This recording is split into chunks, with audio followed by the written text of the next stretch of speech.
آخری رمضان کی نشانی، کیا یہ والا رمضان آخری ہوگا؟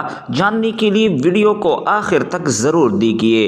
حضور صلی اللہ علیہ وسلم نے اپنی امت کو آنے والے ہر قسم کے فتنوں کے بارے میں نہ صرف خبردار کیا بلکہ مستقبل میں رونما ہونے والے اہم واقعات کے بارے میں بھی آگاہ کیا، خاص کر ظہور امام مہدی اور خروج دجال سے متعلق واقعات کو تفصیلاً بیان کیا ہے، یہاں تک کہ حق و باطل کے ان دونوں اماموں کی ظہور و خروج سے ماقبل کے حالات کو قدر تفصیل سے بیان کیا اور کچھ نشانیاں خصوصی طور سے بیان کیے تاکہ کسی ان پڑھ جاہل مسلمان کو بھی حق و باطل کی پہچان میں کسی قسم کا شک و شبہ نہ رہے۔ اس طرح حضرت امام مہدی کے ظہور سے متعلق بیان کی گئی احادیث کے بارے میں اسلاف کا یہ طریقہ چل رہا ہے کہ وہ اس کے متعلق نشانیوں کو ہمیشہ اپنے سامنے رکھتے تاکہ حضرت امام مہدی کے ظہور کے وقت حق و باطل کے درمیان ہونے والے معرکے میں وہ حق کے ساتھ کھڑے ہو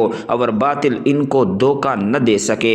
حضرت امام مہدی کے ظہور سے قبل قریب ترین نشانیوں میں سے ایک نشانی رمضان المبارک میں ایک زوردار آواز سنائی دینا ہے، چاہے وہ چیخ کی صورت میں ہو یا دھماکے کی صورت میں۔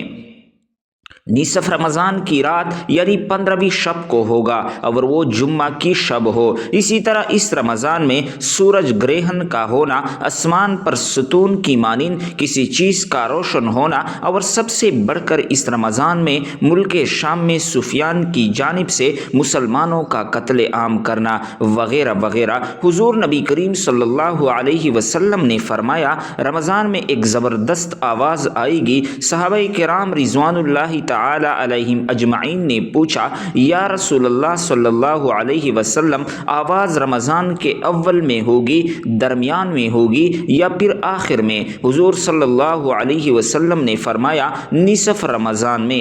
جب نصف رمضان میں جمعہ کی رات ہوگی تو آسمان سے ایک زوردار آواز آئے گی جس سے 70,000 لوگ بے ہوش ہو جائیں گے اور 70,000 اندھے ہو جائیں گے اور 70,000 بہرے ہو جائیں گے۔ ایک اور روایت کے مطابق 70,000 راستے بھٹک جائیں گے اور 70,000 لڑکیوں کی بکارت زائل ہو جائیں گے۔ صحابہ کرام رضوان اللہ تعالی علیہم اجمعین نے دریافت کیا، یا رسول اللہ صلی اللہ علیہ وسلم، تو آپ کی امت میں سے اس آواز سے کون محفوظ رہے گا؟ حضور صلی اللہ علیہ وسلم نے فرمایا، جو اس وقت اپنے گھروں میں رہے اور سجدوں میں گر کر پناہ مانگے اور زور زور سے تکبیریں کہے۔ پھر اس کے بعد ایک اور آواز آئے گی۔ پہلی آواز حضرت جبرائیل علیہ السلام کی ہوگی اور دوسری آواز شیطان کی ہوگی۔ پھر فرمایا کہ واقعات کی ترتیب یہ ہوگی کہ آواز رمضان میں ہوگی، دراصل جنگ کی گنگج یا شور شرابہ ہوگا جو کہ شوال کے مہینے میں ہوگی، اور ذی القعدہ میں قبائل عرب بغاوت کرے گی اور ذوالحج میں حاجیوں کو لوٹا جائے گا۔ رہا محرم کا مہینہ، محرم کا ابتدائی حصہ میری امت کے لیے آزمائش ہے، اس کا آخری حصہ میری امت کے لیے نجات ہے۔ اس دن وہ سواری بما کجاوے کے جس پر سوار ہو کر مسلمان نجات پائے گا، اس کے لیے 1,00,000 سے زیادہ قیمت والے اس مکان سے بہتر ہوگا جہاں کھیل و تفریح کا سامان ہوگا۔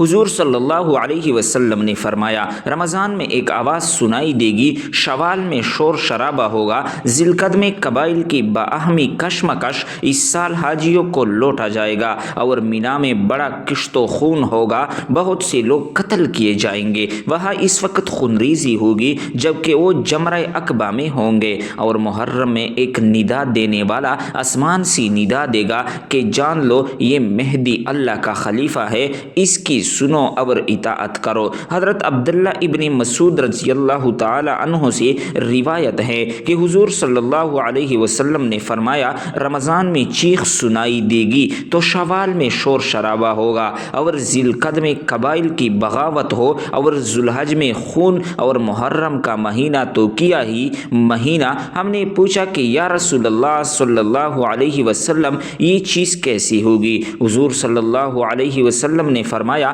15 رمضان المبارک جمعہ کی رات کو دھماکہ ہوگا جو سونے والے کو بیدار کرے گا، کھڑے ہونے والے کو بٹھا دے گا۔ شریف زادیاں اپنی خلوت گاہوں سے جمعہ کی رات کو نکل آئے گی۔ اس سال زلزلے کثرت سے آئیں گے۔ جب تم جمعہ کے دن فجر کی نماز پڑھ لو تو اپنے اپنے گھر میں داخل ہو کر دروازے اور کھڑکیاں بند کر لینا اور اپنی چادریں اوڑھ دینا، اپنی کان بند کر لے، اور جب تمہیں چیخ کا احساس ہو تو اللہ رب العزت کے سامنے سجدہ ریز ہو جانا اور یہ پڑھنا کہ پاک ہے وہ ذات جو نقائص سے پاک ہے۔ تو جو ایسا کرے گا وہ نجات پائے گا اور جو ایسا نہیں کرے گا وہ ہلاک ہو جائے گا۔ محمد بن علی رحمۃ اللہ علیہ کا قول ہے، 2 نشانیاں ہیں جو زمین و آسمان کی تخلیق سے لے کر آج تک نظر نہیں آئی۔ پہلی رمضان المبارک کی رات چاند گرہن لگے گا اور دوسری 15 رمضان کو سورج گرہن لگے۔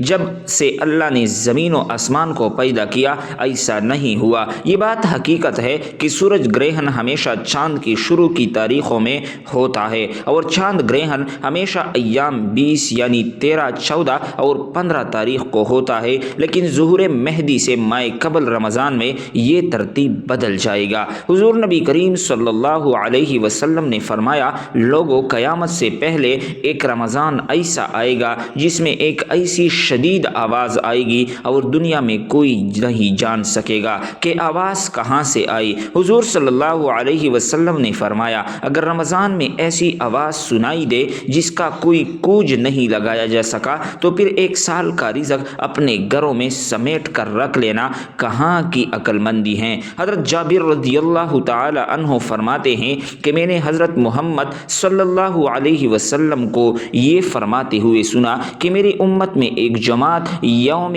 قیامت تک سربلندی کے ساتھ حق کے لیے برسر پیکار رہے گی۔